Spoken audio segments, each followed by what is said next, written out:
Chers confrères, chers collègues, chers magistrats et avocats, chers assureurs, je vais encore oublier certaines personnes, pardonnez-moi. Nous allons commencer avec un petit peu une salle qui n'est pas tout à fait pleine encore, mais qui va se remplir, parce que comme on a un emploi du temps extrêmement serré, on ne voudrait pas perdre des précieuses minutes en début de séance. Donc la responsabilité juridique du chirurgien a fait l'objet d'un colloque organisé le 5 mars 2003, il y a 11 ans, par l'Académie nationale de chirurgie sous la direction du professeur Yves Chappuis. Et j'ai tenu à ce qu'il soit à cette tribune aujourd'hui. Et avec le soutien de Tyco Healthcare France, qui en fait a été relayé cette fois-ci par Covidien, qui est le successeur de Tyco.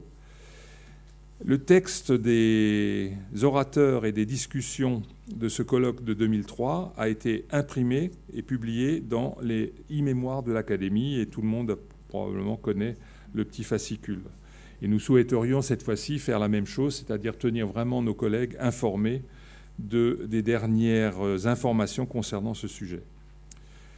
Le professeur Chappuis, organisateur donc du colloque de 2003, disait « Consacrée à la responsabilité civile des chirurgiens, cette séance s'inscrit dans une actualité de plus en plus pressante. » Et je crois qu'on peut dire que les choses n'ont pas changé, que l'actualité de ce point de vue-là est toujours pressante. Il rappelait également que la réalité de la responsabilité civile des chirurgiens était en fait de tout temps liée à notre exercice, que ce n'était pas une nouveauté. Et il rappelait par exemple que dans les années 1930, notre collègue Émile Forgues publiait un livre consacré aux pièges de la chirurgie, destiné à mettre les chirurgiens en éveil sur les fautes à éviter et par voie de conséquence sur les procédures en réparation. La parution de la loi du 4 mars 2002, dite loi sur les droits des malades ou loi Kouchner, réactivait le débat et motivait la tenue de ce colloque le 5 mars 2003, auquel participaient, aux côtés des chirurgiens, les représentants du monde judiciaire, magistrats et avocats, et de représentants des assurances.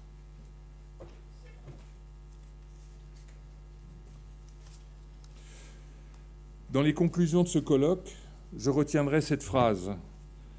Le taux de sinistres déclarés est faible par rapport au nombre d'actes chirurgicaux pratiqués, mais le coût en est très important, avec en moyenne 31 000 € par dossier pour 122 dossiers clos en 1998 et traités par le sous-médical. La Société hospitalière d'assurance mutuelle, la CHAM, affirmait, quant à elle, qu'il n'y a pas de fatalité du sinistre et qui peut être prévenu 8 fois sur 10 est en rapport avec un dysfonctionnement du service dans 80% des cas ou une défaillance humaine dans 20% des cas. Les conclusions de ce colloque soulignaient que la loi 2002-303 reconnaissait la possibilité d'aléas sans faute à l'origine d'un préjudice potentiel par risque chirurgical indépendant de l'évolution naturelle du processus pathologique initial. L'indemnisation des conséquences de cet aléa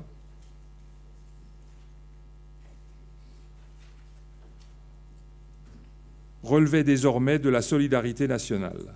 La loi prévoyait un arbitrage extra-juridictionnel sans valeur de jugement, émis par la Commission régionale de conciliation et d'indemnisation, CRCI, devenue progressivement CCI. Cet arbitrage est fondé sur l'avis technique de médecins experts inscrits sur une liste spécialisée établie par la Commission nationale des accidents médicaux. L'Office national des indemnisations des accidents médicaux, l'ONIAM, organisme payeur, a une dotation annuelle que lui fournit la Sécurité sociale, et cette dotation a été multipliée par 4 en 10 ans, puisqu'elle est passée de 40 à 176 millions d'euros.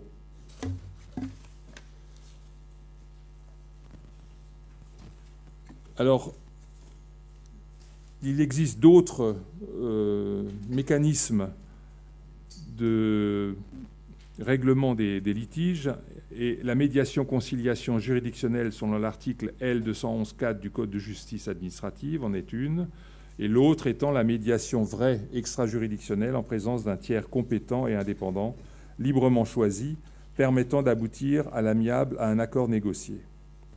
Il nous a semblé qu'en une dizaine d'années, le cadre législatif avait évolué et qu'il était devenu indispensable d'évoquer ces évolutions, justifiant la tenue de ce colloque 11 ans après celui de 2003.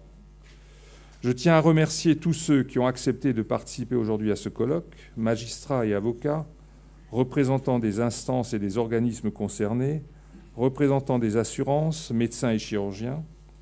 Je salue toutes ces compétences qui vont nous aider à mieux éclairer et conseiller nos confrères chirurgiens dans l'exercice de notre belle profession, certes exaltante, mais de plus en plus difficile, parfois même dangereuse. Le but est de savoir mieux prévenir les accidents pour le bien des malades et aussi celui des chirurgiens, et de savoir mieux gérer les accidents quand l'accident survient, en décrivant l'aide à apporter aux malades, certes, mais aussi à nos confrères. Je tiens à remercier tout particulièrement Philippe Marre, membre du conseil d'administration et du bureau de l'Académie nationale de chirurgie, qui, comme en 2003, a efficacement contribué à l'élaboration du programme de cet après-midi. Je remercie également Henri Judet, notre secrétaire général, et Pascal Decoville, responsable de l'organisation administrative de l'Académie de chirurgie. Enfin, je remercie la société Covidien, qui a accepté, comme il y a 11 ans, de soutenir cette manifestation et de l'organiser hors de nos murs. Avant de céder la tribune aux orateurs, je souhaite évoquer la mémoire du professeur Pierre Vert, qui nous a quittés il y a quelques semaines et qui avait, comme vous le savez, beaucoup contribué au colloque de 2003 et dont l'engagement dans ces problèmes de responsabilité était bien connu. Enfin, et je m'en excuse, une recommandation aux orateurs. Vous êtes nombreux et nous nous en réjouissons, mais nous vous prions instamment de bien vouloir respecter votre temps de parole, puisque le programme est très serré. Un minuteur et la vigilance du professeur François Richard vous aideront efficacement dans ce sens. Donc je déclare ouvert ce colloque 2014 sur la responsabilité juridique du chirurgien. J'invite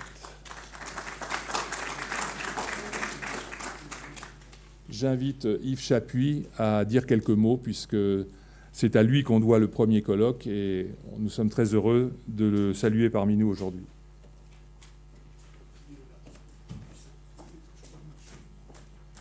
Non, je ne prendrai pas mon temps.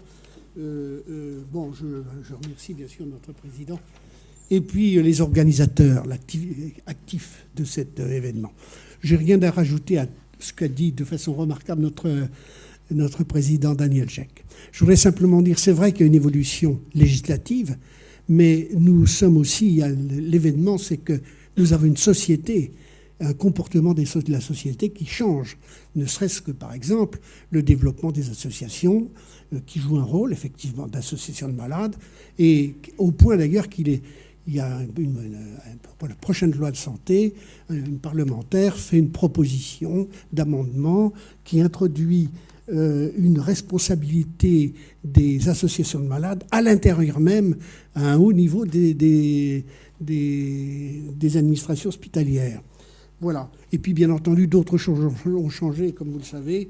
La pratique de la chirurgie dans de nombreux domaines est soumise à des transformations surprenantes.